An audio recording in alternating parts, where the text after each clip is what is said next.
Me llamo Isabel Márquez, tengo 67 años, y toda mi vida creí que la familia era un refugio. Hoy sé que también puede ser una jaula silenciosa. Aquel diciembre, cuando el viento traía olor a canela y las calles se llenaban de luces, yo ya tenía todo preparado para la Navidad: el árbol, las guirnaldas, el pesebre y la mesa con el mantel que bordé cuando Verónica era niña. Ella siempre fue mi razón de ser. Desde que su padre murió, cuando ella tenía apenas 12 años, la vida se nos volvió cuesta arriba, pero salimos adelante juntas. Yo cosía por encargo, daba clases de costura y ella me ayudaba con los pedidos.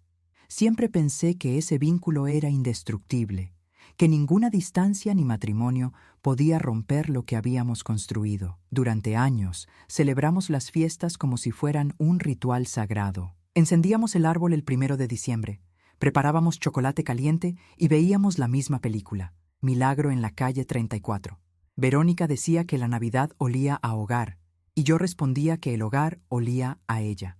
Pero ese año algo cambió.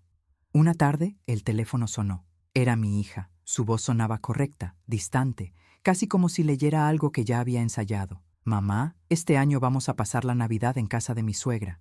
Yo sonreí, esperando que dijera que me pasaría a buscar. Pero entonces añadió: «Usted puede quedarse en casa, ¿sí? No se preocupe, el 26 paso a verla». El silencio que siguió fue tan espeso que sentí que podía cortarse. Recuerdo haber mirado el árbol, las luces parpadeando como si titilaran de pena. «¿En casa de tu suegra?», pregunté con un hilo de voz. «Sí, mamá. Es que la mamá de Ricardo está delicada y... bueno, él quiere que estemos todos juntos allá. No quiero que lo tomes a mal». No lo tomé a mal. O al menos eso intenté decirme a mí misma. Colgué el teléfono con una sonrisa que no me salía del alma. Luego caminé por la casa en silencio, pasando los dedos por los adornos, los cuadros, las fotos. En una de ellas, Verónica tenía 6 años y sostenía una estrella dorada. «Mira, mamá, brilla como tú», decía. Y ahora de pronto, esa estrella se me apagaba delante de los ojos. Esa noche no dormí. Preparé café, encendí una vela y me quedé mirando la ventana, viendo cómo la ciudad se vestía de luces que no me pertenecían. Pensé en los años que había pasado cuidando a todos, a mi esposo enfermo, a mis padres ancianos, a mi hija, y por primera vez en mucho tiempo me pregunté: ¿quién me cuida a mí? El 23 de diciembre amaneció gris, y en medio de ese gris hice algo que nunca había hecho. Abrí mi laptop, busqué un destino al azar y compré un boleto de avión. Navidad en Buenos Aires, vuelo 23 de diciembre. No avisé a nadie. Solo empaqué un vestido rojo, el perfume que guardaba para las fiestas y una libreta donde había escrito mis sueños de juventud. Cuando cerré la maleta, sentí que no solo guardaba ropa, sino una versión antigua de mí que quería revivir. En el aeropuerto, la gente iba y venía cargando regalos. Yo, en cambio, llevaba una maleta pequeña y una calma extraña. Me senté en la sala de embarque y observé a las familias abrazarse, reír, correr. Por un instante sentí un nudo en la garganta, pero lo solté respirando profundo. Entonces escuché una voz a mi lado. «¿Viajas sola?», preguntó un hombre de cabello gris y mirada amable. «Sí», respondí. «Entonces somos dos». Sonrió. Se llamaba Héctor. Tenía 70 años y los ojos de alguien que había visto mucho, pero aún conservaba esperanza. Era profesor jubilado, viudo hacía 6 años. Sus hijos, me contó, vivían lejos y cada uno tenía su propio mundo. Nos reímos de lo parecidos que éramos, dos almas que escapaban del mismo silencio. El avión despegó y mientras subíamos entre nubes doradas por el sol, sentí que algo dentro de mí también despegaba. Héctor me ofreció un caramelo de menta. «Dicen que ayuda con la presión de los oídos», bromeó. Y así comenzó una conversación que duró todo el vuelo. Hablamos de libros, de lugares que soñábamos visitar, de cómo el amor a veces se disfraza de costumbre. Él me escuchaba con una atención que hacía años no recibía. No me interrumpía, no me aconsejaba, simplemente me miraba y me entendía. Durante el vuelo, el tiempo se disolvió. No éramos dos desconocidos, sino dos sobrevivientes del olvido. Cuando el avión aterrizó en Buenos Aires, Sentí una emoción tan intensa que me humedecieron los ojos. Y mientras todos corrían a buscar sus maletas, él me dijo: «Permítame acompañarla al hotel, no por cortesía, sino por gusto». Acepté. Ya en la ciudad, las calles estaban llenas de luces y risas. Caminamos juntos por la avenida Corrientes, entre cafés y librerías. Cenamos en un pequeño restaurante donde el mozo, al vernos brindar con vino tinto, dijo en tono alegre: «Qué linda pareja. Feliz Navidad». No lo corregimos, solo nos miramos y sonreímos. Yo no recordaba cuándo fue la última vez que alguien me había deseado Feliz Navidad mirándome a los ojos. Esa noche, en la habitación del hotel, tomé una foto. Yo, con un gorro rojo, sonriendo. A mi lado, Héctor, riendo también. La publiqué en mi cuenta de redes con una frase sencilla: «La vida sigue sorprendiendo, incluso a los 67». Apagué el teléfono, sin imaginar lo que vendría después. Desperté temprano, con el aroma del café mezclado con el murmullo de la ciudad que despertaba. Buenos Aires tenía esa energía que acaricia y sacude al mismo tiempo. Los tranvías, el sonido de los vendedores, el aire fresco del Río de la Plata. Miré por la ventana y sonreí. Por primera vez en muchos años, no tenía a nadie que me esperara ni a nadie a quien rendirle explicaciones.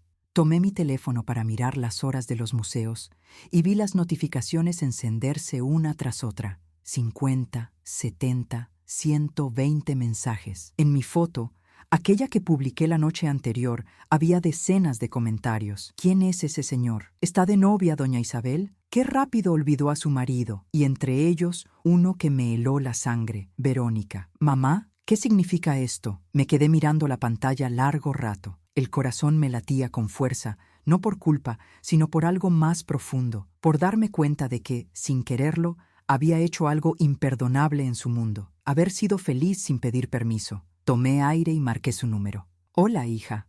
Intenté sonar tranquila. Del otro lado, silencio. Luego una voz temblorosa: «¿Quién es ese hombre, mamá? ¿Por qué publicaste eso? Toda la familia me está escribiendo».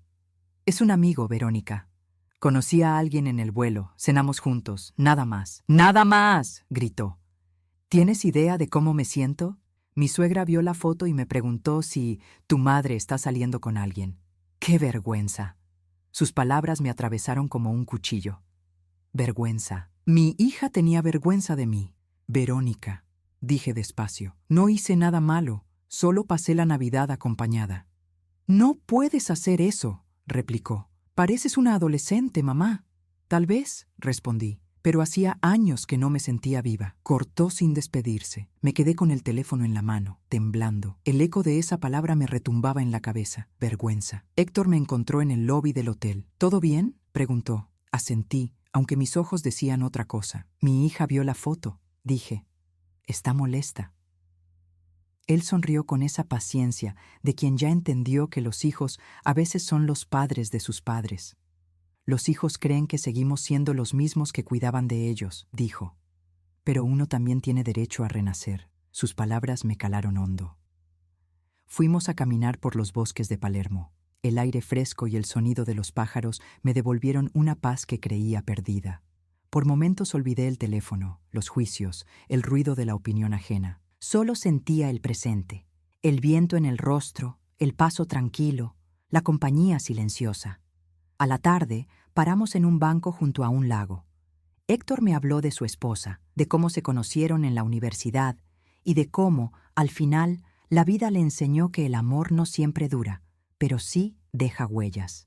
Yo le conté de mi esposo, de su enfermedad, de las noches sin dormir cuidándolo. Hablamos sin máscaras, sin miedo, como dos almas viejas reconociéndose. Cuando regresé al hotel, encendí el teléfono otra vez. Había mensajes de mis sobrinos, de vecinas, incluso de una amiga que no veía desde hacía años. Todos querían saber lo mismo: ¿quién era el hombre a mi lado? Algunos con curiosidad, otros con malicia.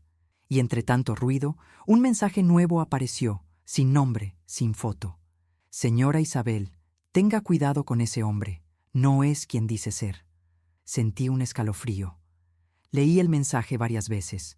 Pensé que era una broma o algún error, pero luego vi que el perfil era real. Tenía publicaciones viejas, fotos familiares, incluso amigos en común con Verónica. El corazón me dio un salto. Intenté ignorarlo, pero algo en esa frase me quedó rondando toda la noche. No es quien dice ser. A la mañana siguiente, bajé al desayuno. Héctor ya estaba allí, leyendo el periódico y saludándome con esa sonrisa serena. ¿Dormiste bien?, preguntó. Más o menos, mentí.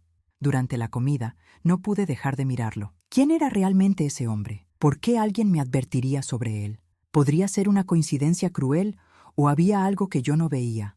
Él hablaba de música, de viajes, de poesía. Todo parecía tan natural. Pero cuando mencionó que había sido profesor en una universidad, algo me hizo dudar. El nombre que dijo no coincidía con el que había mencionado en el avión. ¿No dijiste que enseñabas en Córdoba?, pregunté. Sí, bueno, también pasé un tiempo en Mendoza, respondió rápido, sonriendo. Una pequeña grieta se abrió en mi confianza. Nada concreto, solo una sensación leve, casi imperceptible, pero presente. Esa tarde salimos a caminar por San Telmo. Él tomaba fotos con una cámara antigua, de esas que ya casi nadie usa. Me pidió que posara frente a un mural colorido. Para recordar este día, dijo. Yo sonreí, pero dentro de mí algo se movía. Mientras volvíamos, mi celular volvió a sonar. Era otro mensaje, del mismo número anónimo. ¿Ya te dijo su verdadero nombre? Me detuve en seco. Él me miró, extrañado. ¿Pasa algo, Isabel? Nada. Solo un mensaje, dije, guardando el teléfono. Pero en mi pecho, el miedo ya estaba despierto. Esa noche, cuando subí a mi habitación, me senté en la cama con la luz apagada. El reflejo de la ciudad se filtraba por la ventana y en mi mente una voz repetía una y otra vez: ¿quién es el hombre sentado a tu lado? Porque algo me decía que la respuesta no era tan simple como yo creía. Si te gusta nuestro contenido y quieres ayudarnos a seguir contando historias reales, suscríbete al canal. Eso nos ayuda muchísimo. Esa mañana desperté antes de que el sol tocara las cortinas. La habitación del hotel tenía un silencio tan denso que casi podía oír mis pensamientos. Me levanté, caminé hacia la ventana y miré cómo Buenos Aires comenzaba a despertar. El ruido lejano de los colectivos, el aroma del café de la esquina, la vida ajena fluyendo sin mí. En la mesita, el teléfono titilaba con una notificación, un mensaje. El mismo número desconocido. No confíe, él no es quien dice ser. Me quedé inmóvil. El corazón me dio un salto que me dolió en el pecho. Leí el mensaje una y otra vez, buscando algo que me diera contexto, pero no había nada más. Solo esa frase, corta y afilada. ¿Quién podría enviarme algo así y por qué? Tomé aire, traté de convencerme de que era una broma, una coincidencia, algo sin importancia, pero no pude. Desde que conocí a Héctor, algo en mí había cambiado, una mezcla de calma y desconfianza que no sabía cómo nombrar. Cuando bajé al comedor del hotel, él ya estaba allí, impecable, leyendo el periódico. Al verme, sonrió con esa serenidad que le daba un aire casi elegante. Buenos días, Isabel. ¿Dormiste bien? Sí, más o menos, mentí. Hoy hay un recorrido hermoso por el Tigre. Me gustaría que me acompañaras. Claro, dije. Será lindo. Su voz tenía ese tono cálido que me desarmaba, pero detrás de su gentileza había algo que no terminaba de confiar. Mientras desayunábamos, observé sus manos. Eran grandes, cuidadas, pero llenas de pequeñas cicatrices. ¿Te lastimaste?, pregunté, señalando una marca. Ah, eso, dijo bajando la mirada. Viejas historias de trabajo. Esa respuesta breve, casi mecánica, me encendió una alarma. El viaje en tren fue largo y silencioso. El paisaje pasaba rápido por la ventana. Barrios, estaciones, vendedores ambulantes. Él intentaba conversar, pero yo apenas respondía. Sentía que cada palabra que decía era una cuerda que tensaba un secreto. ¿En qué trabajaste antes de jubilarte?, pregunté, fingiendo interés casual. Fui profesor, respondió sin titubear. En la Universidad Nacional de Córdoba, asentí, aunque algo me hizo dudar. El día anterior había dicho Mendoza. Guardé ese detalle en mi mente, como una nota invisible. Cuando llegamos al Tigre, la brisa del río nos envolvió. Las luces del puerto se reflejaban en el agua marrón y tranquila. Subimos a un pequeño barco turístico junto a otras personas. Él se sentó junto a la ventana, yo a su lado. Durante el recorrido, hablaba de su juventud, de viajes, de libros. Pero cada vez que mencionaba el pasado, parecía medir sus palabras. En un momento, sacó una vieja cámara fotográfica. Me gusta registrar los instantes felices, dijo. Nunca sabes cuándo será el último. Eso suena muy triste. No, Isabel, sonrió. Suena a verdad. Esa frase quedó flotando en el aire como una advertencia. Después del paseo, almorzamos en un pequeño restaurante frente al río. La música suave, el olor a madera mojada, todo parecía tranquilo, demasiado tranquilo. Fue entonces cuando él mencionó algo que me congeló la sangre. Trabajé muchos años en una empresa llamada Márquez & López. Solté el cubierto. ¿Márquez & López? Pregunté. Sí. ¿La conoces? El nombre resonó como un golpe seco en mi memoria. Era la empresa donde había trabajado mi esposo, Eduardo Márquez, durante 30 años. La misma donde había muerto. Tragué saliva. Mi esposo trabajaba allí, dije en voz baja. Héctor me miró, sorprendido. ¿Cómo dices? Sí, Eduardo Márquez. Tal vez lo conociste. Su rostro cambió. Una sombra le cruzó los ojos. Bajó la mirada y jugó con el vaso de agua. Conocí a varios Eduardo, murmuró. No recuerdo a todos. Mentía. Lo supe en ese instante. El silencio se volvió espeso. Yo lo observaba, esperando que dijera algo más, pero solo evitaba mi mirada. Entonces, el teléfono vibró en mi bolso. Un nuevo mensaje del número desconocido. Ya lo recuerdas, pero él también. El corazón me dio un vuelco. Guardé el móvil rápidamente. Él notó mi inquietud. ¿Todo bien, Isabel? Sí. Solo un mensaje de mi hija. Mentí otra vez. Comimos sin hablar mucho. Su actitud había cambiado, más tenso, más atento a mis gestos. Yo, en cambio, sentía una mezcla de miedo y curiosidad. ¿Podría ser una coincidencia o el destino jugándome una broma cruel? Cuando nos despedimos esa tarde, él me tomó la mano. Gracias por acompañarme. De nada, respondí con una sonrisa forzada. Al regresar a mi habitación, sentí el peso de algo que no podía nombrar. Encendí el teléfono otra vez. Había un mensaje nuevo, más largo que los anteriores. Su esposo no murió en un accidente. Pregúntele por el informe. Él lo firmó. El corazón me golpeó el pecho con fuerza. Las palabras me quemaban la vista. No podía ser verdad. No podía. Cerré los ojos, tratando de borrar lo que acababa de leer. Pero la frase seguía ahí, como una llama imposible de apagar. A la mañana siguiente, bajé al lobby decidida a enfrentar la verdad. Él estaba esperándome, con la misma calma de siempre. ¿Lista para desayunar?, preguntó. Sí, pero antes necesito hablar contigo, dije con firmeza. Su sonrisa se desvaneció. Claro. ¿Pasa algo? Sí. Necesito saber la verdad. Sus ojos se abrieron con una mezcla de miedo y cansancio. Por un instante, pareció que iba a negarlo todo, pero luego bajó la cabeza. Isabel, hay cosas que no pueden cambiarse. Entonces dime cuáles, respondí. Él respiró hondo y me miró directamente.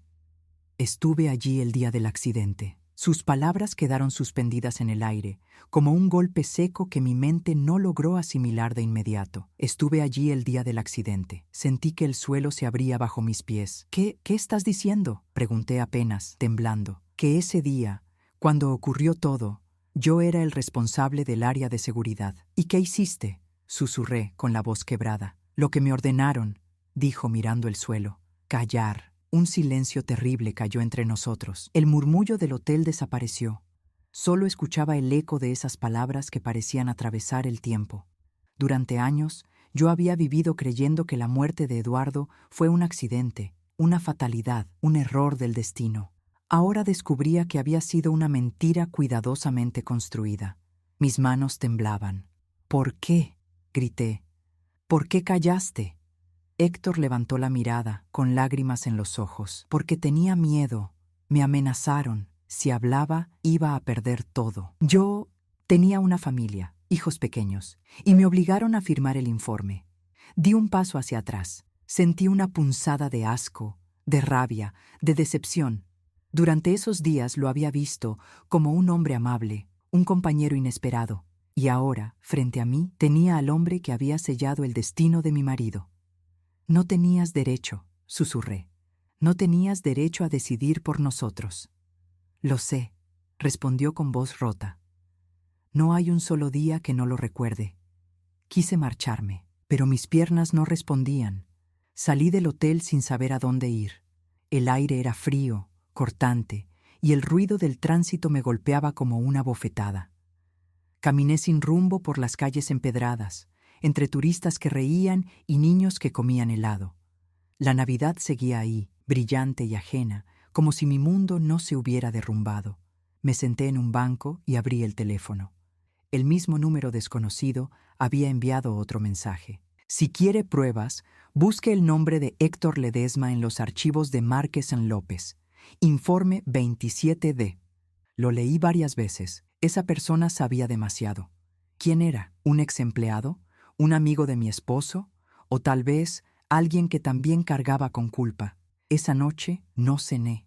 No podía comer, ni dormir, ni pensar. Solo miraba la oscuridad desde la ventana de mi habitación. Cada vez que cerraba los ojos, veía el rostro de mi esposo, sonriente, sosteniendo un mate, diciéndome: «Ya falta poco, Isa. Cuando me jubilé, nos iremos al sur». Y ahora entendía que ese sueño nunca fue truncado por el destino, sino por la cobardía de otros. En medio de la madrugada, sonó la puerta. Era Héctor. «Necesito hablar contigo», dijo. «No tengo nada más que decirte. Por favor, escúchame», insistió. «¿Para qué? ¿Para mentirme otra vez?» «No, para contarte lo que nadie te dijo». Dudé un segundo. Su voz no era la de un hombre que quería justificarse. Era la de alguien que ya se había rendido. Abrí la puerta. Entró despacio, con un sobre en la mano. Lo dejó sobre la mesa y dijo: «Este es el informe original, el que no se entregó a tu familia». Lo miré sin tocarlo. «¿Por qué me lo das ahora?» «Porque ya no puedo cargar más con esto», respondió. «Y porque quiero que sepas que tu marido no murió por accidente. Murió salvando a otros». Mis ojos se llenaron de lágrimas. «¿Qué estás diciendo?» «Hubo una fuga de gas en la planta. Él fue el primero en detectarla. Intentó cerrar las válvulas para evitar una explosión. Salvó a 3 operarios, pero no alcanzó a salir a tiempo. Me llevé las manos al rostro. El aire se me escapaba de los pulmones. Durante años creí que Eduardo había sido víctima del descuido de otros. Y ahora descubría que había sido un héroe y que me ocultaron esa verdad. «¿Por qué no me lo dijiste antes?», pregunté, sollozando. «Porque me lo prohibieron. La empresa necesitaba un accidente laboral, no un escándalo. Si sabían que hubo negligencia, la demanda los hundía. Me obligaron a firmar una versión falsa». Se acercó despacio. «Desde entonces vivo con eso. Vi tu rostro en los periódicos, en la televisión. Vi tu dolor. Y cada vez que cerraba los ojos, te veía a ti, esperando una verdad que yo no me atrevía a darte». Las lágrimas me corrían sin control. Me senté frente a él, en silencio. La rabia había comenzado a transformarse en algo distinto, un dolor antiguo, mezclado con compasión. Lo observé con atención. Sus manos temblaban, su voz era apenas un hilo. Ya no veía al hombre que me acompañó en un viaje. Veía a alguien que cargaba con su culpa como una cruz. «¿Y por qué ahora?», pregunté al fin. «Porque estoy enfermo, Isabel», dijo con voz baja. «Cáncer, etapa avanzada. No me queda mucho tiempo». Sentí un vacío en el pecho.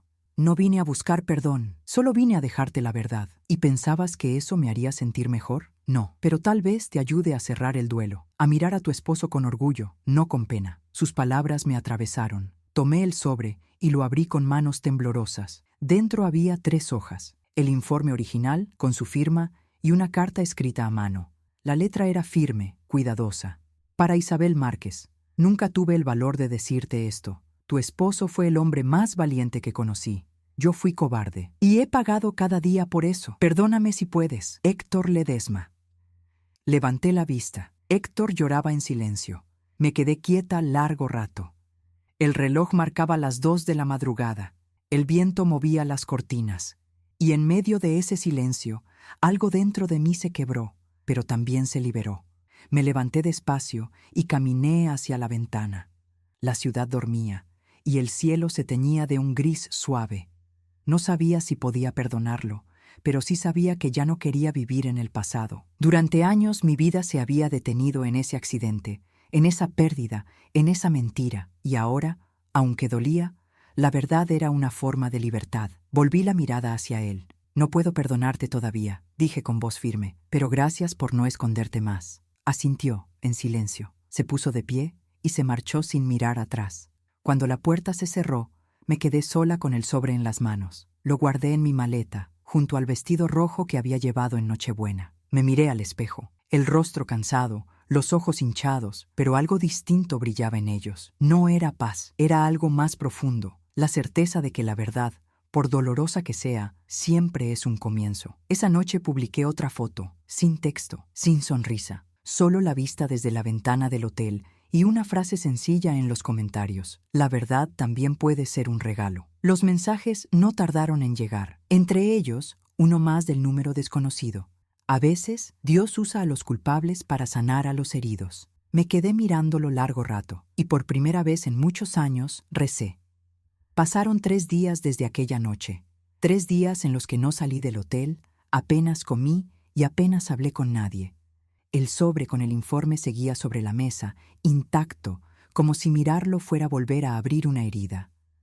Afuera, la ciudad se preparaba para recibir el nuevo año. Luces, risas, música. Adentro, solo mi silencio. No podía dejar de pensar en todo lo que había descubierto. Durante años, había vivido con un dolor que creí inevitable, pero ahora sabía que detrás de esa tragedia había nombres, decisiones, cobardías. Y uno de esos nombres era Héctor. Me pregunté 1000 veces qué debía hacer. ¿Denunciarlo? ¿Perdonarlo? ¿Callar? Cada respuesta me pesaba de manera distinta. Hasta que una mañana, mientras desayunaba, escuché el timbre del teléfono del hotel. «Señora Márquez», dijo la recepcionista, «dejaron un sobre para usted». «¿Quién?» «Un hombre mayor. No quiso dejar su nombre». Sentí un vuelco en el pecho. Sabía quién era. Bajé al lobby. El sobre estaba sellado, con una letra conocida, la de Héctor. Subí a la habitación, lo abrí con manos temblorosas. Dentro había una carta y un pequeño colgante de plata con forma de cruz. Leí despacio. «Isabel, si estás leyendo esto, ya no estoy en este mundo. No quise despedirme en persona porque sabía que intentarías detenerme y no quería más lágrimas tuyas. Te dije que estaba enfermo, pero no te dije cuánto. No era solo cáncer, era culpa, y la culpa también mata. Perdóname por haber callado. Perdóname por haberte mentido al principio. No busques castigar a nadie, Isabel. Ya el tiempo lo ha hecho. Solo quiero que sepas que, gracias a ti, pude morir en paz. Héctor». Las lágrimas comenzaron a caer sobre el papel. Me quedé quieta, con la carta en las manos, sintiendo que el aire se llenaba de su ausencia. Esa tarde, caminé sin rumbo por las calles de Buenos Aires. El viento soplaba con olor a pan caliente y a lluvia próxima. Pasé frente a una iglesia y entré.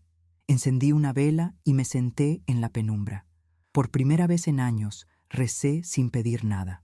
Solo agradecí.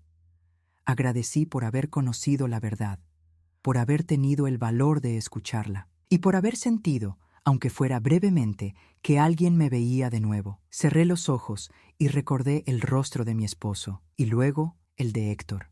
2 hombres distintos, unidos por un mismo destino, la culpa y el amor. Regresé a mi país a principios de enero. Mi casa estaba igual que cuando me fui, silenciosa, ordenada, congelada en el tiempo. El árbol de Navidad seguía encendido, las luces titilando con melancolía. Me senté en el sofá y lloré. No de tristeza, sino de alivio. Sabía que tenía que hablar con Verónica. No podía seguir ocultándole todo. Ella merecía saber quién había sido su padre y la verdad detrás de su muerte.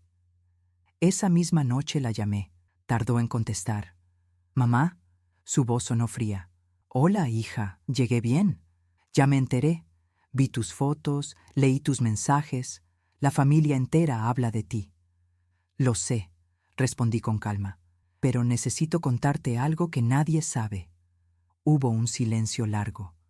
«¿Qué cosa?», preguntó con un tono entre la impaciencia y el miedo. Tomé aire. Conocí a un hombre. Se llamaba Héctor. Sí, ya lo vi en las fotos. Verónica, ese hombre trabajó con tu padre. Estuvo allí el día del accidente. Del otro lado no se oyó nada. «Mamá», dijo finalmente con la voz quebrada, «¿qué estás diciendo?». «Lo que escuchas. Él me contó la verdad. Tu padre no murió en un accidente. Murió salvando a otros. ¿Qué? La empresa lo ocultó. Cambiaron los informes. Eso no puede ser». «Sí puede, y lo hicieron». Le conté todo, desde el primer mensaje anónimo hasta la carta final de Héctor. Ella no interrumpió, solo respiraba con fuerza. Cuando terminé, hubo un silencio inmenso. «¿Y tú lo perdonaste?», preguntó, finalmente. «Todavía no. pero entendí que su culpa ya lo había castigado suficiente. Del otro lado, escuché un sollozo. «Perdóname, mamá», dijo al fin. «Te juzgué sin entender. Pensé que estabas haciendo el ridículo, viajando sola, publicando fotos con un extraño.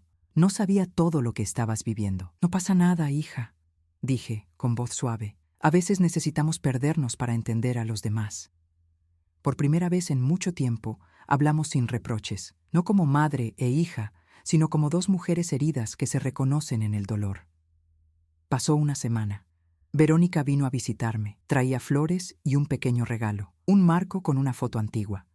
Era de la última Navidad que pasamos las 3 generaciones juntas, mi esposo, ella y yo. «Papá estaría orgulloso de ti», me dijo. «Y de ti también», respondí. Nos abrazamos largo rato. Por primera vez desde que enviudé, sentí que el hogar volvía a ser hogar.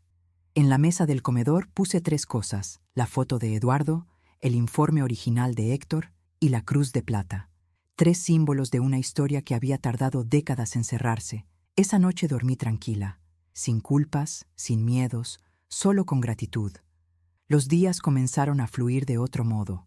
El silencio que antes me pesaba ahora tenía otro sonido, el de la calma.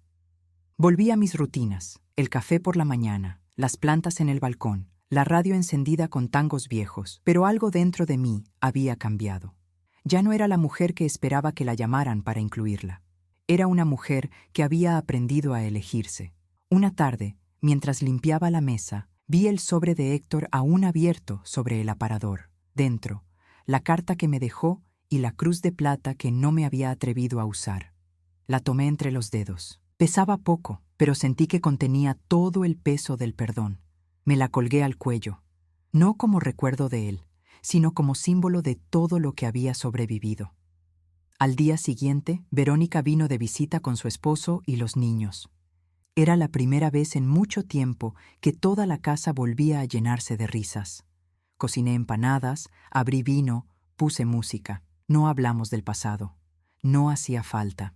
Cuando los niños se fueron a dormir, mi hija se acercó con una carpeta. «Mamá», dijo, «estuve buscando en Internet. Encontré a un grupo de ex trabajadores de la empresa. Están reuniendo documentos para pedir justicia». «¿Justicia?», pregunté con cautela. «Sí, quieren reabrir el caso de papá. Dicen que hay más familias como la nuestra». La miré, sorprendida. «¿Y tú qué piensas hacer?». «Depende de ti», respondió. «No quiero hacerlo sin tu permiso». Guardé silencio.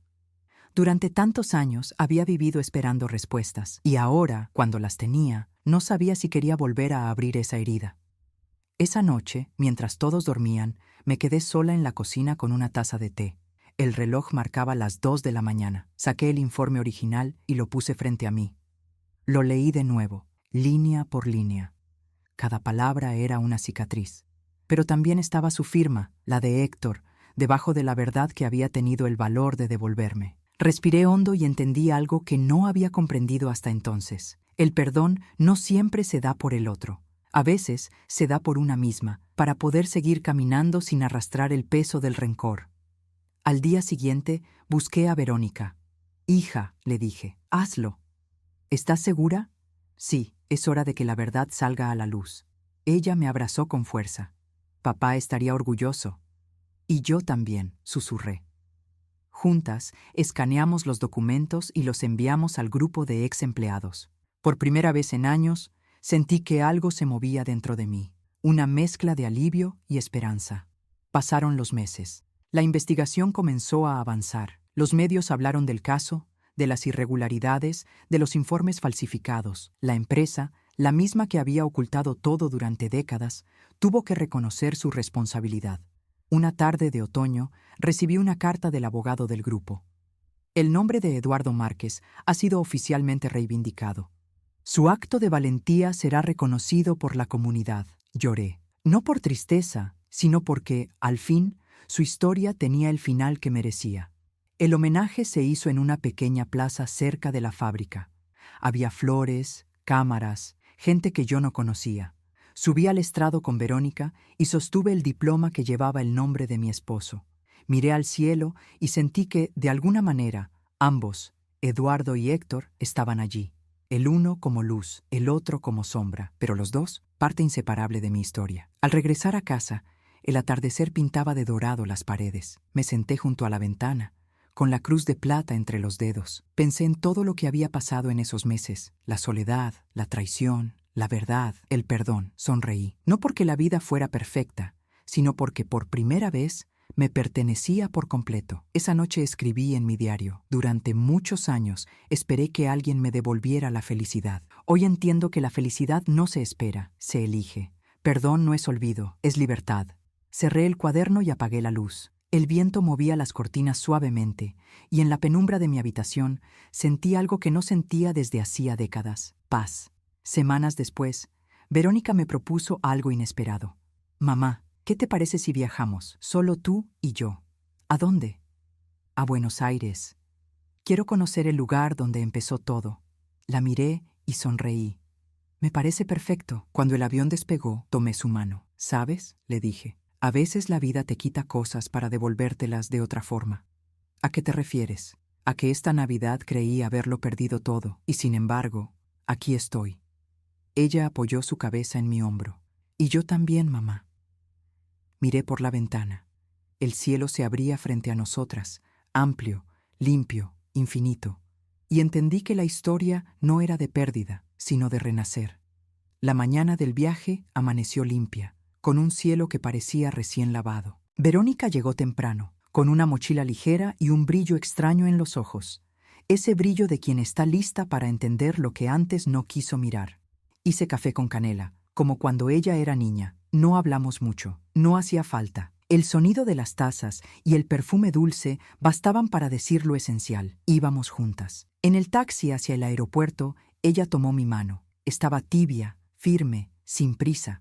Recordé otras navidades, otras despedidas, otros silencios, y supe que este viaje no era turismo, era una devolución. Íbamos a recoger lo que la vida nos había escamoteado. Una verdad completa, una despedida que nunca se hizo, una paz que siempre nos quedó a medias. El avión despegó con suavidad. Verónica cerró los ojos. Yo miré la ciudad hacerse pequeña. Me descubrí sonriendo, no por alegría fácil, sino por eso que uno siente cuando acepta la cicatriz y deja de esconderla. Ella preguntó si tenía miedo. Le dije que no. Le dije que ya había sobrevivido a lo peor. Aterrizamos en Buenos Aires a media tarde. El aire traía un olor a pan caliente y piedra mojada. Nos instalamos en un hotel sencillo, a unas calles de la avenida que había caminado la última vez. Verónica quería conocerlo todo de inmediato, pero le pedí una cosa: ir primero a San Telmo, al banco junto al mural, al lugar exacto donde entendí que mi pasado tenía otra cara. Ella asintió sin discutir. Caminamos despacio. Mis pasos recordaban el camino. Al llegar, me detuve frente al mural. Los colores seguían vivos, como si hubieran sido retocados el día anterior. Me senté en el mismo banco, apoyé la palma sobre la madera, cerré los ojos y respiré hondo. Verónica se sentó a mi lado. Ninguna de las dos habló. Las palabras sobran cuando por fin se nombra el dolor. Le mostré el punto donde recibí el primer mensaje anónimo. Le conté que allí había sentido miedo, pero también una certeza. Ella me escuchó con atención de adulto. Ya no era la hija que juzga, era la mujer que entiende. Quiso tomar una foto. Dijo que no era para redes, que era para no olvidar. Salimos en la imagen con el mural detrás y el banco en primer plano. Yo sostuve la cruz de plata que Héctor me dejó. Verónica tomó mi hombro. Caminamos hacia la iglesia donde encendí una vela aquella noche. La puerta estaba abierta, el interior en penumbra. Encendimos 2 velas. No pedí nada. Volví a agradecer. Verónica susurró que le gustaría saber más de Héctor, del hombre que había sido sombra y puente al mismo tiempo. Le respondí que yo también quería saber quién había escrito los mensajes, quién nos empujó hacia la verdad cuando ya no buscábamos nada. Al salir, revisé el teléfono casi por costumbre. Una notificación nueva iluminó la pantalla. Un correo, sin foto, sin firma. Asunto: informe 27D. Cuerpo del mensaje: un bar, una dirección, una hora. No había amenazas, ni palabras grandilocuentes. Solo una invitación seca, precisa, como si ya hubiéramos acordado ese encuentro hace tiempo. Verónica leyó conmigo. Preguntó si íbamos a ir. Dije que sí, sin dudar. Hay citas que no están hechas con tinta, sino con destino. El bar quedaba en una esquina antigua, con mesas de madera gastada y botellas viejas en estantes altos. Entramos. Nos recibió un hombre de cabello blanco y bigote cuidadoso, ojos cansados, manos de quien trabajó toda la vida con cosas que pesan. Se presentó como Saúl. Dijo que había sido jefe de turno en la planta. Dijo que conoció a Eduardo. Dijo que también conoció a Héctor. No recuerdo haber parpadeado durante varios minutos. Saúl nos pidió sentarnos. Puso sobre la mesa un cuaderno gastado, de tapas negras, con la fecha del año del accidente escrita a mano. Abrió por la mitad y señaló una página. Había números, nombres, movimientos de válvulas, presión, temperatura, alarmas. La letra era prolija. El trazo temblaba solo en los renglones del final. Saúl dijo que se jubiló antes de poder decir todo.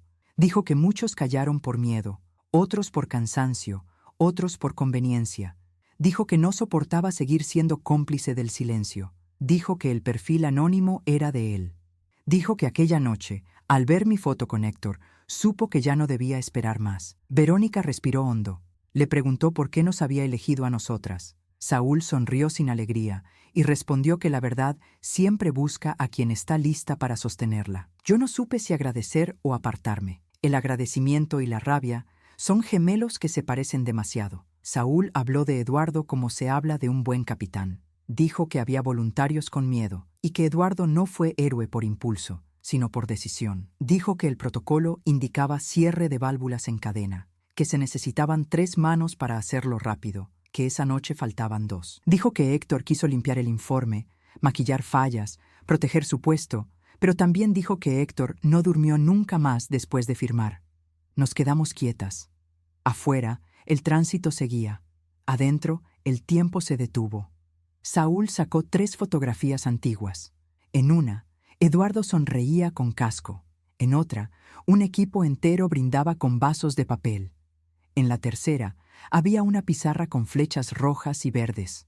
Le tembló la voz cuando dijo que nadie enseña a despedirse bien. Pidió perdón por tardar décadas. No lo pidió de rodillas ni con teatro. Lo pidió como piden perdón los hombres que cargan fierros, con la espalda recta y los ojos limpios. Yo asentí.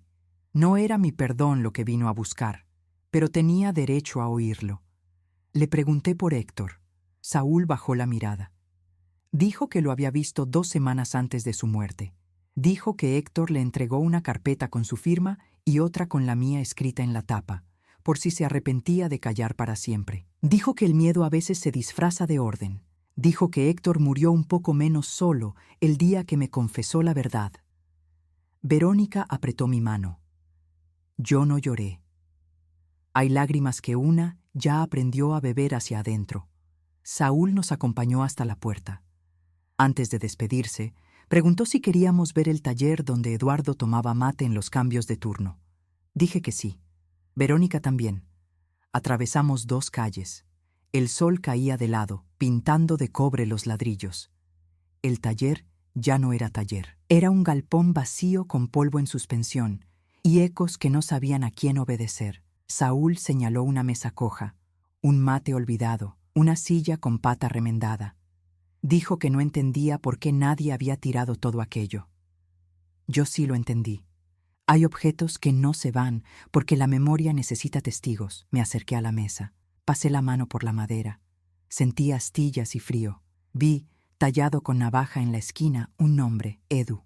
No lloré. Reí bajito, con esa risa de quien encuentra una moneda en el suelo con el año de su nacimiento. Verónica tomó una foto. No para subirla, para guardarla en el corazón. Saúl aclaró la garganta. Dijo que había una cosa más. Abrió un casillero oxidado con una llave vieja, sacó un sobre pardo y me lo entregó. Mi nombre estaba escrito a tinta azul. No era letra de Saúl, tampoco de Héctor. Pregunté quién lo había dejado allí. Dijo que un muchacho. Dijo que se parecía a alguien que no supo recordar. Dijo que solo le pidió guardarlo por si algún día yo volvía. Abrí el sobre con cuidado. Dentro había una carta breve y una foto reciente. La carta decía lo justo. Me llamaba por mi nombre y firmaba con un apellido que me pellizcó la memoria. La foto mostraba a un hombre joven, con la cruz de plata idéntica a la mía en el pecho. El apellido era Ledesma. Sentí que el aire cambiaba de densidad. Verónica lo notó en mi rostro. Preguntó si estaba bien. Dije que sí, aunque no lo estaba. Entendí de golpe lo que el silencio había escondido con más celo que cualquier informe. Héctor no me dejó solo una verdad, me dejó una puerta abierta. La carta era de su hijo. Decía que su padre le habló de mí antes de morir. Decía que me buscó en silencio, que supo que yo volvía y que Saúl sería el puente. Decía que no pedía nada. Decía que quería verme una sola vez para mirarme a los ojos y decir gracias. Decía mañana, a la hora del almuerzo, en el banco del mural. Guardé la carta sin leerla en voz alta. No supe por qué la piel se me erizó. No era miedo. Era esa mezcla rara de pudor y destino que solo sucede cuando la vida te regala un capítulo que no pediste. Verónica me abrazó en la calle, con el murmullo de la ciudad alrededor. Me dijo que no me preocupara, que ella estaría conmigo. Le dije que sí, pero que ese encuentro quería hacerlo sola. No porque ella no pudiera sostenerme, sino porque hay pasos que una madre tiene que dar descalza. Volvimos al hotel caminando. No cené. Me quedé sentada junto a la ventana con la carta en el regazo, la cruz de plata tibia entre los dedos, el sonido de la avenida subiendo como una marea mansa. Pensé en Eduardo. Pensé en Héctor. Pensé en el hijo que se parecía a los dos en la foto, como si la vida hubiera decidido mezclar luz y sombra hasta que nada doliera de la misma manera. Dormí poco. Soñé con válvulas que se cerraban a tiempo, con hombres que no huían, con la risa de una niña que corría entre luces de Navidad. Desperté antes del sol. Me lavé la cara con agua fría, me puse un vestido claro, colgué la cruz de plata, guardé la carta en el bolso. Verónica me miró desde la cama y preguntó si estaba lista. Respondí que sí. Dije que volvería en una hora. Dije que, si tardaba, no me esperara con miedo. Iba donde debía ir. El barrio amanecía cuando llegué al mural. El banco estaba vacío, la pintura aún fresca de humedad nocturna. Me senté. El aire olía a pan y a promesa. Vi venir al muchacho desde la esquina. Caminaba con el paso de quien ha decidido no fingir. Llevaba la cruz al cuello, igual que yo. Se sentó sin hablar. Nos miramos. Vi en sus ojos un gesto de Héctor, que no era culpa, era ternura. Vi en el arco de su sonrisa una sombra de Eduardo, la sombra buena de los hombres que sostienen sin ruido. Dijo su nombre, y lo supe cierto. Dijo que su padre me habló de mí como se habla de un milagro tardío. Dijo que no venía a pedir perdón por lo que no hizo. Dijo que venía a traerme algo que su padre no alcanzó a dejar en mis manos. Metió la mano en el bolsillo y sacó una pequeña libreta. Era azul, de tapas blandas, con esquinas gastadas. Tenía, en la primera página, 2 palabras. Decían, para Isabel. Abrí. Había líneas breves, fechas, fragmentos. No eran excusas ni plegarias. Eran registros. Héctor había anotado cada intento de decir la verdad y cada cobardía de no hacerlo. Había anotado mi nombre el día que nos conocimos en el aeropuerto. Había anotado la foto del gorro rojo. Había anotado la palabra paz al final de la última hoja. La cerré con suavidad. El muchacho dijo que era todo. Dijo que, si yo lo permitía, quería ir al taller una vez, sentarse en la silla coja y dejar una flor por su padre y por el mío. Asentí. Dije que sí. Sentí que no hacía falta más explicación. Nos quedamos un rato en silencio. La ciudad ya había despertado del todo. El banco no parecía tan frío. El mural no parecía tan alto. Me despedí con un apretón de manos. Él sonrió sin pena, con esa serenidad de quien cerró una puerta sin golpear. Caminé de regreso al hotel sin mirar el reloj. En el ascensor me vi en el espejo. Vi a una mujer con canas limpias, ojos cansados, una cruz de plata, una libreta azul contra el pecho. Vi a alguien que ya no necesitaba explicar su historia para creerla. Abrí la puerta. Verónica estaba despierta, sentada en la cama, con los pies descalzos y el pelo recogido. Preguntó si había salido bien. Dije que sí. Dije que mañana iríamos las 3 almas al taller, Eduardo en la memoria, Héctor en la libreta, nosotras en el presente. Me abrazó despacio. El mundo quedó en silencio, ese silencio que no pesa, el que abriga. Respiré hondo. Supe que el día siguiente tenía una última curva. Supe que el final no era un cierre, sino una apertura. Supe que aún faltaba nombrar la lección sin decirla, y supe que estaba lista para hacerlo.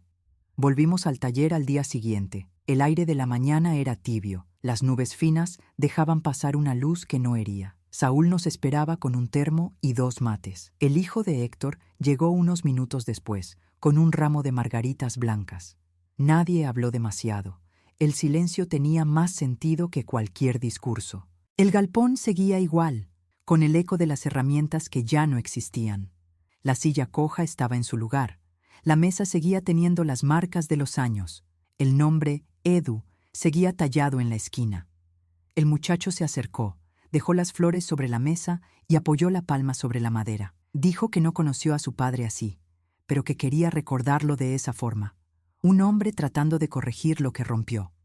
Verónica y yo escuchamos sin interrumpir. Yo llevé la libreta azul hasta la mesa.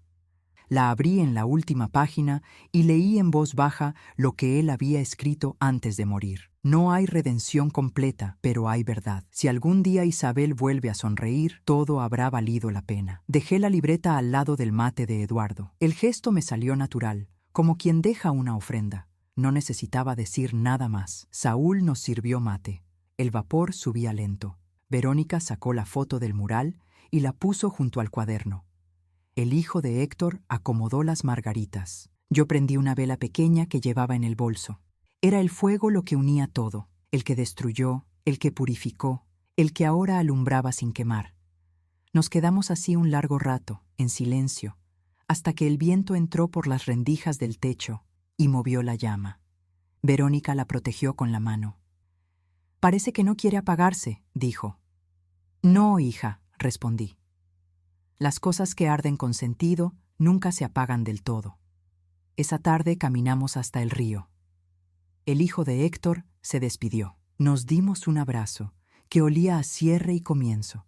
Le deseé paz. Él dijo que me la merecía. No sé si era cierto, pero sonó bonito escucharlo. Nos quedamos las dos mirando el agua. El cielo estaba encendido. El río tenía ese color entre cobre y gris, que solo aparece cuando el sol se va y promete volver. Verónica rompió el silencio. «¿Crees que papá nos ve?» «Sí», le dije, «pero ya no desde arriba, desde dentro». «¿Y Héctor?» «Tal vez camine con él. Tal vez estén hablando de nosotros». Ella sonrió. Yo respiré profundo, como quien aprende a vivir de nuevo. Esa noche, en el hotel, Verónica se durmió pronto. Yo abrí la ventana. La ciudad brillaba. Pensé en todo lo que habíamos recorrido. La traición, la culpa, el miedo, el perdón. Me di cuenta de que cada paso había sido necesario. Nada de lo que dolió fue en vano. Saqué del bolso la cruz de plata y la dejé sobre el alféizar, bajo la luz de la luna. «Hasta aquí, viejo amigo», murmuré. «Gracias por no esconderte al final». La dejé ahí, sabiendo que no era abandono, sino entrega. Cerré la ventana. Al día siguiente volamos de regreso a casa. Verónica dormía con la cabeza en mi hombro. Yo miraba las nubes por la ventanilla. No había tristeza, solo una especie de ternura serena. Pensé en Eduardo, en Héctor, en sus hijos, en los míos, en cómo el amor y la culpa pueden nacer del mismo lugar, y en cómo el tiempo, con su paciencia, lo ordena todo sin necesidad de que uno entienda. El avión descendió. Cuando pusimos los pies en tierra, sentí una ligereza nueva. No era que el pasado se hubiera borrado, simplemente ya no pesaba. En casa, colgué en la pared una nueva foto, Verónica y yo frente al mural, las manos unidas. Bajo la imagen escribí una frase sencilla. «Aquí empezó la verdad». Esa frase no era para los demás, era para mí. Para recordarme que, aunque la vida te deje sola en una silla vacía, siempre hay un vuelo que te lleva a donde debías llegar. Esa noche preparé café con canela. Me senté junto a la ventana y abrí el diario donde había escrito tantas veces para no olvidar. En la última página escribí despacio.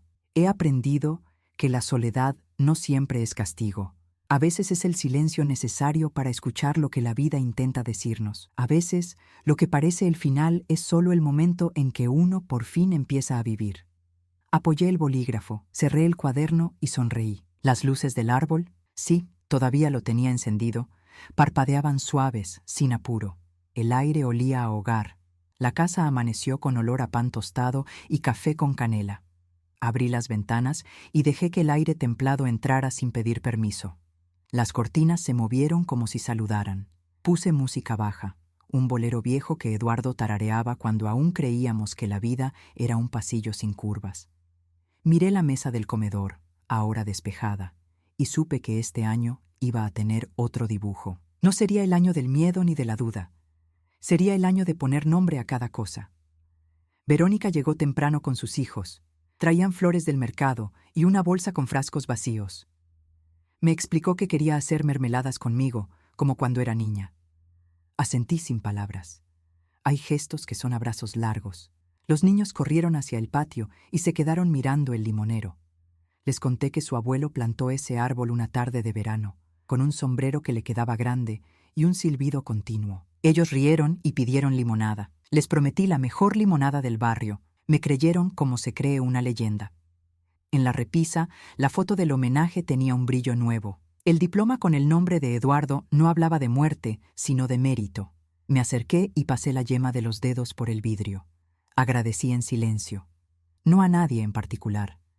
Agradecí a la vida que por fin se había animado a ponerse de mi lado, aunque fuera tarde. A media mañana, sacamos todos los cajones del mueble grande del pasillo. Verónica propuso una idea sencilla y preciosa: convertir la sala del fondo, la que casi no usábamos, en un cuarto de memoria. No para llorar cada día, para recordar con luz. Acordamos una regla: nada oscuro, nada mojado, nada que se pudriera, solo objetos limpios y palabras claras. Empezamos por las herramientas de Eduardo. Todavía guardaban el olor a hierro y a aceite. Las limpiamos con cuidado. Las colocamos en una tabla de madera que el vecino carpintero nos regaló. Puse, al lado, la libreta azul de Héctor y la cruz de plata sobre un plato de cerámica blanca. La luz que entraba desde la ventana les daba un contorno sereno. No parecían reliquias, parecían faros. Saqué de una caja una carpeta vieja con cartas que escribía Eduardo durante su última enfermedad y que nunca me animé a darle. Elegí dos, una de enero y otra de septiembre. Verónica leyó en voz alta. Me escuché joven y cansada. Me escuché valiente y asustada. Cuando terminó, nos miramos sin pena. No dolía. Era otro sabor. Era la certeza de haber amado bien. Al mediodía, los niños volvieron del patio con hojas de limonero, piedras redondas, 2 plumas grises. Quisieron poner sus tesoros en el cuarto de memoria. Les expliqué que todo lo que entra allí tiene que contar algo verdadero. El mayor señaló la piedra más lisa y dijo que era del borde del cantero que arreglaron con su mamá. La piedra pasó la prueba. Las plumas no. Reímos. Hicimos lugar para la piedra en una cajita de madera con etiqueta: Piedra del cantero nuevo, año del renacer. Por la tarde llegaron 2 vecinas de siempre. Trajeron pan casero y un cuaderno de tapa dura. Me dijeron que era para que cada persona que quisiera dejar un recuerdo de Eduardo lo escribiera ahí. Les agradecí con un abrazo largo. Hice café. Puse el cuaderno sobre el aparador.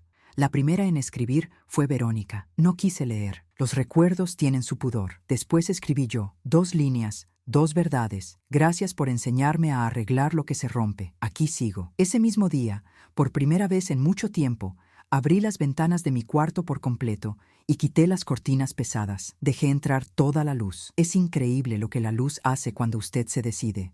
Los rincones dejan de parecer amenaza, la cama deja de parecer isla, el espejo deja de ser juez. Me miré. Vi una mujer de canas claras con la piel surcada y limpia. Vi a alguien que aprendió a sostenerse de pie sin pedir permiso. Sonreí a mi propio reflejo. Me devolvió la sonrisa sin titubeos. Los días siguieron con un ritmo nuevo.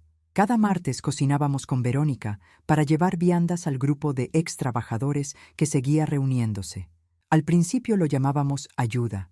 Después entendimos que era también una manera de sostenernos. Comer juntos borra idiomas. Los hombres contaban anécdotas de la planta con un respeto que no había escuchado antes. No era nostalgia, era gratitud y cuidado. A veces nombraban a Héctor, nunca con odio, con un silencio raro que parecía un abrazo. Me di cuenta de que el perdón no era una puerta que se abre de golpe. Era una serie de pequeñas ventanas que uno va entornando hasta que entra aire. Un jueves llegó al buzón una carta sin remitente. Dentro había una fotocopia, un acta breve con el sello municipal. Un párrafo reconocía oficialmente que la fábrica había pagado una deuda con las familias. Alguien había escrito a lápiz en el margen una frase que me quebró con dulzura: la verdad no devuelve, pero ordena. Guardé el papel en la carpeta de los documentos buenos. Eso quedó escrito en la pestaña: documentos buenos. Me reí en voz baja. A veces hay que usar palabras simples para que el alma entienda. En marzo, el limonero explotó de frutos. Los niños los contaban como si fueran monedas. Preparé limonada con azúcar morena y hojas de menta. Sentadas en el patio, Verónica me preguntó si alguna vez pensé en mudarme. Le dije que no. Esta casa ya no era el escenario del dolor. Era el mapa del regreso. Me tomó la mano. Me habló de planes. Dijo que quería estudiar en las noches para cambiar de trabajo. Dijo que se sentía culpable por haberme dejado sola aquel diciembre. Le respondí que la culpa es una cuerda que corta. No sirve para trepar. Le pedí que la soltara. La vi respirar hondo. La cuerda cayó. Abril trajo el cumpleaños de Eduardo. Preparé su comida favorita, empanadas jugosas, sopa espesa, pan de anís. Encendimos una vela en el cuarto de memoria. No hicimos brindis solemnes. Cada uno dijo algo pequeño y verdadero. El nieto menor dejó su autito azul al lado de la libreta. Dijo que era un regalo para el abuelo por si necesitaba viajar. Sentí una ternura dulce subir por la garganta. La dejé pasar sin esconderla. Las lágrimas, cuando no son de pena, limpian. Esa noche, después de ordenar la cocina, me quedé sola con la radio baja. Sonó un tango que Eduardo amaba. Moví los pies despacio, como ese bailarín cansado que se acuerda de los pasos de memoria. Cerré los ojos. Lo vi. No como un fantasma que asusta, como una presencia que cuida. Me dejé llevar por 2 minutos limpios. Abrí los ojos y vi el cuarto de memoria encendido. Cada objeto tenía lugar y peso. Puse la mano sobre el marco del diploma. Hablé sin voz. Gracias por enseñarme a mirar de frente. Mayo trajo lluvia generosa. La casa olía a madera mojada. Me senté con Verónica a ordenar fotos. Elegimos algunas para enmarcar y otras para un álbum nuevo. En la primera página escribimos el título con tinta azul. El primer año de la verdad. Pasamos la tarde poniendo etiquetas cortas. Eduardo con casco. Taller en descanso. Verónica pequeña con buzo rojo. Isabel con delantal floreado. Al finalizar, el álbum pesaba menos que la caja original. Me pareció justo. La memoria ordenada pesa menos. Un sábado apareció Saúl en la puerta con un paquete envuelto en papel madera. Dijo que lo había encontrado en su casa al limpiar un baúl. Dentro había una lata con monedas viejas, un mechero, un trozo de pizarra con flechas pintadas y una foto doblada en 4. La foto era de una parrillada detrás de la planta. Eduardo con el brazo sobre el hombro de un compañero. Héctor al costado, serio, con un vaso de papel. Vi la imagen y no me apuñaló. Me dejó una sombra suave, como la de una nube de paso. Puse la foto en el cuarto, no en el centro, pero tampoco escondida. Verónica me miró buscando una señal. Asentí. Ya no necesitaba protegerme de esa cara. Había aprendido a mirarla sin que me tragara. En junio, con el frío, empecé un taller de lectura en el Centro Cultural del barrio. Me invitaron a leer en voz alta fragmentos de libros. Elegí textos de mujeres que volvieron a empezar después de un incendio silencioso. La gente escuchaba con manos en los bolsillos y ojos atentos. Después se acercaban a contarme historias pequeñas. Un hombre que aprendió a cocinar al enviudar. Una mujer que aprendió a manejar a los 62. Un chico que acompañó a su madre al hospital y dejó de enojarse con ella. Entendí que la palabra compartida no es un lujo. Es una herramienta como esas que colgamos en la tabla del cuarto. Sirve para arreglar adentros. Julio me encontró tejiendo mantas con los restos de lana que guardaba desde hace años. Cada color tenía una fecha, cada punto era un paso. Hice una manta grande y la doné al grupo de viudas de la parroquia. Dejé una nota breve en el borde. No abriga la manta, abrigan las manos. Me fui a casa más liviana. Abrir el placar y dejar salir lo que ya no se usa también es una forma de perdón. En agosto, Verónica me propuso una locura pequeña, pintar la fachada de la casa con un color alegre. Elegimos un amarillo suave tirando a miel. Los niños ayudaron con brochas. El vecino carpintero arregló la puerta. Las vecinas pasaban y sonreían. Una me dijo que la casa parecía haber dormido bien por primera vez en años. Me reí. Esa frase merecía un marco. Septiembre nos regaló el sonido de pájaros nuevos. En el patio aparecieron 2 nidos. Los niños quisieron bautizarlos. Los llamaron Calma y Coraje. Miré a Verónica y pensé que el universo, cuando quiere, escribe recto. A veces tarda, pero escribe. A finales de mes llegó una carta del hijo de Héctor, cortita y limpia. Me contaba que se mudaba lejos con su familia. Había conseguido trabajo en otra provincia. Me agradecía la mañana en el mural y la visita al taller. Decía que a veces el cariño es una responsabilidad hermosa. Me deseó una buena vida. Le respondí con 2 párrafos, que llevara la paz donde fuera, que la cruz de plata ya no estaba en mi cuello porque había cumplido su misión, que ahora colgaba del marco del diploma de Eduardo, como 2 notas de una misma música. Octubre me sorprendió hablando de futuro en voz alta. Inauguramos en el Centro Cultural una pequeña beca con el nombre de Eduardo, pagada entre varios extrabajadores y algunas vecinas. Es para jóvenes que estudian oficios. Lo anunciamos con una reunión sencilla. Lloré sin vergüenza cuando pronuncié el nombre completo de mi marido y vi que la gente aplaudía con respeto. Volví a casa caminando despacio. Cada paso decía lo hicimos. El día de Todos los Santos fuimos al cementerio con flores blancas y una cinta azul. Dejé una flor también en el sector donde descansan personas cuyos nombres casi nadie pronuncia. No por santidad, por equilibrio. El muchacho de mantenimiento me saludó por mi nombre. Me dijo que una señora mayor había pasado por ahí semanas atrás y había dejado un pequeño papel junto a la lápida de Eduardo. No lo encontré. Quizá el viento lo llevó. Me gustó pensar que las palabras, cuando no llegan a destino, se convierten en luz. Noviembre nos trajo calor temprano. Cambié las sábanas por telas finas. Preparé la casa para el fin de año sin ansiedad. Fui a la feria y compré luces nuevas de colores suaves. Las extendí sobre la mesa y comprobé que funcionaran. Parpadeaban sin apuro. En el cuarto de memoria puse una guirnalda pequeña, una que apenas marca la línea de la ventana. Nada de brillo excesivo. Solo una insinuación de fiesta. Una tarde, mientras doblaba manteles, Verónica me preguntó si este año quería que celebraran la Nochebuena aquí. La miré a los ojos. No para medir su culpa, para medir mi deseo. Dije que sí. Dije que ahora sí. Dije que esta casa, por fin, podía con todas las risas. Ella me abrazó y se rió con un alivio antiguo. Me dijo que había llamado a su suegra para invitarla. Dijo que quería que todo fuera simple. Le contesté que lo simple no es menos profundo. A veces es justo lo que rescata. La última semana de noviembre encontré en el fondo de un cajón un boleto viejo de avión. Aquel Buenos Aires de diciembre, arrugado y amarillento. Lo alicé con los dedos. No lo guardé como reliquia. Lo pegué en el álbum del primer año de la verdad, al lado de una foto donde Verónica y yo sonreímos frente al mural. Escribí debajo una línea breve. El día que decidí ser mi propia compañía. Esa noche, antes de dormir, caminé descalza hasta el cuarto de memoria. La ventana dejaba entrar una luna blanca.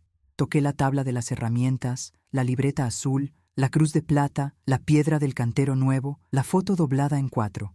Cada objeto respondió con su silencio exacto. Cerré los ojos y escuché. No oí voces, oí respiración tranquila. La mía. El primer año estaba terminando. No era un telón que cae. Era una puerta que se abre con un clic leve. Me puse la mano en el pecho. Latí parejo. Apagué la luz. Dejé que la casa durmiera con la calma de quien ya no huye. Mañana empezaría diciembre. Y yo tenía algo más que hacer antes de la fiesta. Tenía que escribir la invitación más difícil y más simple de todas. Tenía que invitarme a mí misma. Diciembre llegó con olor a pan dulce y hojas secas. El sol caía temprano, y la casa, recién pintada, reflejaba una luz dorada que hacía parecer todo nuevo. Me sorprendí riendo mientras colgaba las luces en el patio. No era la risa de antes, nerviosa o forzada. Era otra, suave, sincera, sin peso. Verónica llegó con cajas llenas de adornos. Los niños corrían alrededor del árbol, discutiendo qué estrella poner en la punta. «Este año la elige la abuela», dijo Verónica. Miré el árbol, luego a ella, y recordé aquel diciembre en que me pidió que me quedara sola. La abracé sin decir nada. Ella entendió.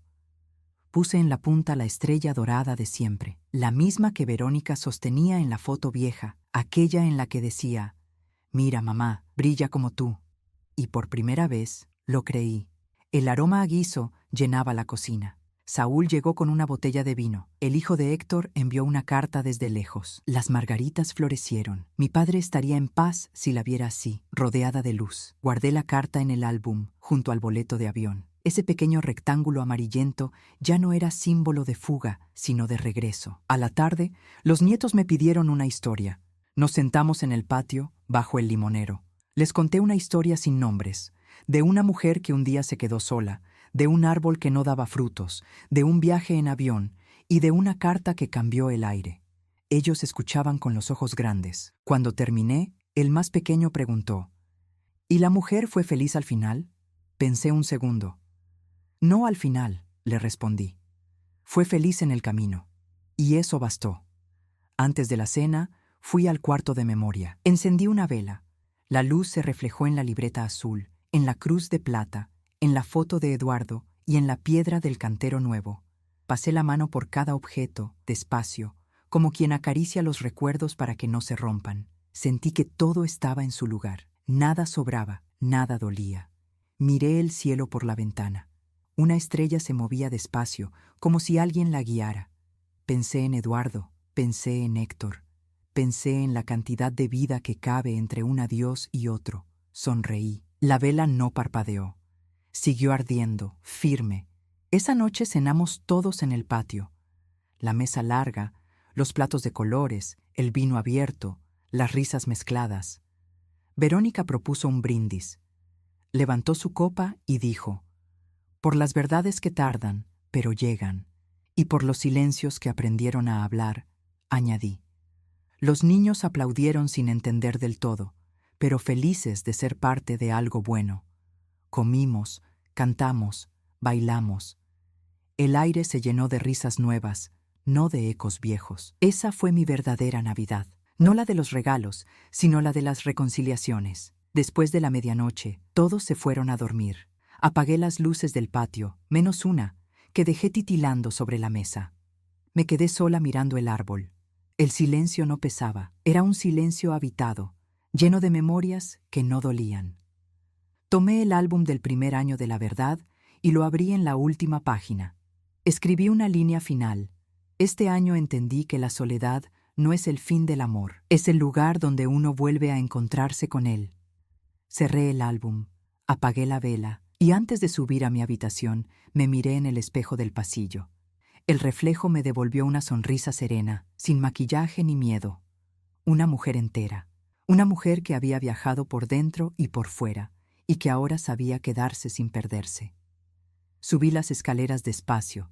Desde la ventana del cuarto, el cielo parecía más cercano. Me acosté, con el corazón liviano. Y justo antes de cerrar los ojos, pensé en aquella frase que escribí el primer día del año. Perdón no es olvido, es libertad. Y dormí en paz, sabiendo que por fin era libre. Han pasado 2 años desde aquella Navidad. A veces me descubro pensando que el tiempo no sana.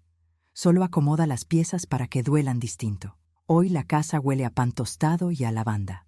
Las luces del patio siguen colgadas, aunque algunas ya parpadean con pereza. No las cambio. Me gusta su imperfección. Me recuerda que todo lo que dura mucho tiene derecho a cansarse un poco. Cumplí 70 años en marzo. Verónica me regaló un cuaderno de tapas de lino. En la primera página escribió: para que sigas contando. Y eso hago.